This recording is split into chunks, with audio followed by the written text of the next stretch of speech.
WhatsApp পোলাপাইন, কি অবস্থা সবার? আশা করি সবাই ভালো আছো। আর ভালো থাকবেই না বা কেন? এতদিন স্কুল বন্ধ থাকলে তো যে কেউ ভালো থাকে। তোমাদের পরীক্ষা হওয়ার কথা ছিল, সেটাও তো এখনো হইতেছে না। তো তোমরা ভালো থাকবা অবশ্যই। দেখো, এখন আমি তোমাদের যে নিউজটা দিব, এটার পরে তোমরা আরো ভালো থাকবা, যে তোমাদের হয়তো এই সপ্তাহে স্কুলটা খুলবে না।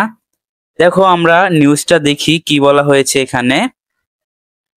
প্রথমে খুলবে স্কুল কলেজ, তারপর বিশ্ববিদ্যালয়। আচ্ছা, এখানে কি বললো যে প্রথমে তোমাদের স্কুল কলেজ খোলা হবে, তারপর বিশ্ববিদ্যালয়। এখন দেখো, কলেজের আগে তোমাদের খুলবে স্কুল, স্কুলের পরে খুলবে কলেজ, তারপর বিশ্ববিদ্যালয়। দেখো কি বলা হয়েছে, দেশের শিক্ষা প্রতিষ্ঠানগুলো পর্যায়ক্রমে খোলার ব্যাপারে আলোচনা হয়েছে বলে জানিয়েছেন মন্ত্রণালয়ের সংশ্লিষ্ট কর্মকর্তারা। তারা জানান, প্রথমে খুলতে পারে স্কুল কলেজ। তোমাদের প্রথমে স্কুল কলেজ খুলবে, ঠিক আছে। প্রাথমিক ও মাধ্যমিক পর্যায়ের প্রতিষ্ঠানগুলো যদি এই সপ্তাহে খোলা সম্ভব না হয়, তাহলে পরিস্থিতি বিবেচনায় আগামী সপ্তাহে খোলা হতে পারে। আর বর্তমানে যে পরিস্থিতি, আমার পার্সোনাল ওপিনিয়ন হচ্ছে যে এই সপ্তাহে তোমাদের স্কুল কলেজ খোলা হবে না। তোমরা যেহেতু কলেজে পড়ো না, স্কুলে পড়ো সবাই, তো তোমরা সবাই শুনে রাখো যে তোমাদের এই সপ্তাহেও স্কুল খোলা হচ্ছে না। আরো কি বলা হয়েছে দেখো, যেহেতু কোটা সংস্কার আন্দোলন বিশ্ববিদ্যালয় কেন্দ্রিক, এছাড়া সহিংসতায় বিশ্ববিদ্যালয়গুলোতে বেশ কিছু ক্ষয়ক্ষতিও হয়েছে, তাই বিশ্ববিদ্যালয়গুলো পরে খোলা হতে পারে।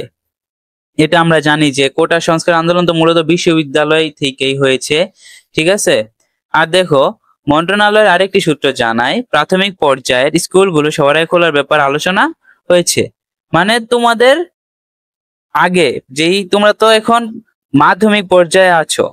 প্রাথমিক পর্যায়ে বলতে যে প্রথম শ্রেণী থেকে পঞ্চম শ্রেণী পর্যন্ত স্কুল এই ক্লাসের বাচ্চাগুলোর কথা বলা হয়েছে, ঠিক আছে। আর তোমরা 6 থেকে নবম শ্রেণীতে পড়ো। তোমাদের ছোট ভাই থাকলে তাদের জানাই দিও, ভাই অথবা বোন থাকলে।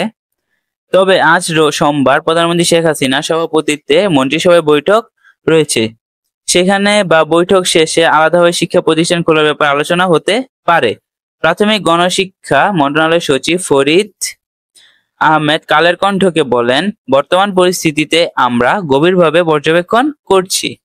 মাধ্যমিক ও উচ্চ শিক্ষা অধিদপ্তর অর্থাৎ মাউসি অধিদপ্তর মহাপরিচালক অধ্যাপক নেহাল আহমেদ কালের কণ্ঠকে বলেন, আমাদের অগ্রাধিকার হলো এইচএসইউ সমমান পরীক্ষা শেষ করা। মানে তোমাদের পরীক্ষা থেকেও তাদের মেন যেই অগ্রাধিকার হচ্ছে, সেটা হচ্ছে গিয়ে এইচএসসি পরীক্ষা শেষ করা। এ ব্যাপারে শিক্ষামন্ত্রী মহোদয় বলেছেন, পরিস্থিতি স্বাভাবিক হওয়া সাপেক্ষে দ্রুততম সময় স্কুলগুলো খোলা হবে। কবে নাগাদ খোলা হতে পারে সে ব্যাপারে এখনো আলোচনা হয়নি, ঠিক আছে। তোমাদের এই সপ্তাহ স্কুল খুলছে না মনে করতেছি আমি। আর তোমাদের পরীক্ষা কি হবে, এখন তোমাদের পরীক্ষা হবে কিনা, পরীক্ষা হওয়ার সম্ভাবনা আছে, পরীক্ষাটা কিরকম ভাবে হতে পারে সে বিষয়ে যদি তোমাদের ভিডিও দরকার হয় তাহলে আমাকে জানাও। আমি বলে দিব যে তোমাদের পরীক্ষা কবে হবে এবং কিভাবে হবে। আর এ পর্যন্ত যদি তোমরা বুঝতে পারো তাহলে তাহলে অনেক ভালো, ঠিক আছে। আজকে এ পর্যন্তই ছিল।